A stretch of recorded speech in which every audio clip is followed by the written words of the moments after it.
wonderful privilege over the last,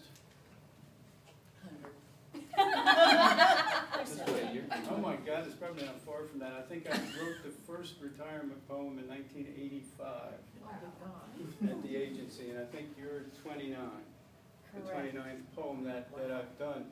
And how it works is, first of all, the recipient has to agree to it, because I break about 3 agency policies when I do this. Unprofessional conduct, harassment, what's the third one? I forget what the third one is, so I break all 3 of those.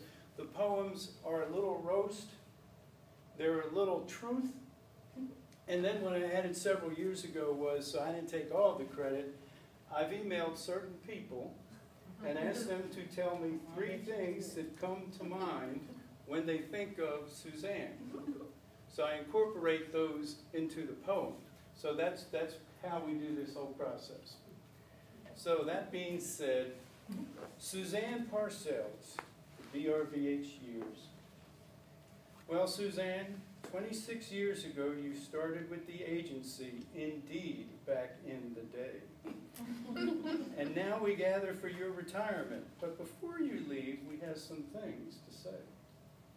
Your BRBH career has been long tenured, and you have indeed seen much. And there are many people, staff and clients, whose lives you have touched. Galvana, please call 3199. Galvana, 3199. Next, the fire alarm will go off. From Mountain House to Blue Ridge Counseling, and lastly at RST. And now you get to enter the golden years and be a member of AARP. When you started, we were smaller, and we knew each other by name and face. There were no ID badges, camera monitors, or stickers for a parking space. Medical records were all paper and located in the programs. No Anasazi. And there was no help desk. You had to deal with Mildred Taylor directly. Mildred Taylor was our medical records director, who was like the prototypical librarian. Straight face, rarely laughed. Yes, you've had some challenges to work with along the way, it's true, like at Mountain House, dealing with Betty Bingham and Helen Lang, but you got through. Your co-workers said you like to travel, and you're an amateur photographer. They told me that you like to do yoga and are a big fan of Lady Gaga. And maybe just a little over the top, if you know what I mean. Because apparently you dressed up like Gaga last Halloween. They said your hair is always in place and you are neatly dressed. And at Mountain House, when you were the chef, you served up the best. You have a cat named Charlotte and have been an animal lover forever. And when things don't suit, you occasionally say, whatever. Suzanne, you have been dedicated in the work you have done. You have worked with many different clients, and you've cared about each one. Yes, you've seen changes in programs, medical records, staff, no doubt, but you always knew that serving the clients is what BRBH is all about. Thank you for your years of service and all the work you have done. Enjoy your retirement. Now go and have some fun.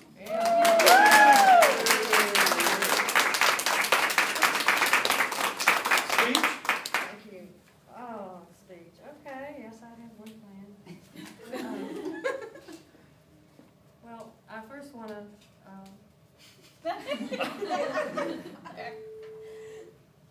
I appreciate everyone that contributed to making this happen today, all the hard work you put into it, and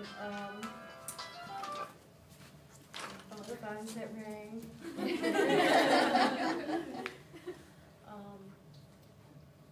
But I really appreciate the opportunity to get to know everyone here and to work with you and learn and grow, and for Blue Ridge for the opportunity to serve the clients. And I guess one of the I would say they taught me more than anything or anybody. And they taught me, you know, what it's like having a brain disorder and what recovery is like. And I was reminiscing the other night and thinking back and like, you know, I really had the time of my life here. You know, the good, bad, and the ugly. And I'm very grateful to Blue Ridge for, you know, giving me the means to provide for my family and with a little extras here and there. So, and I know that the rest of you will carry on, and I'll miss everybody.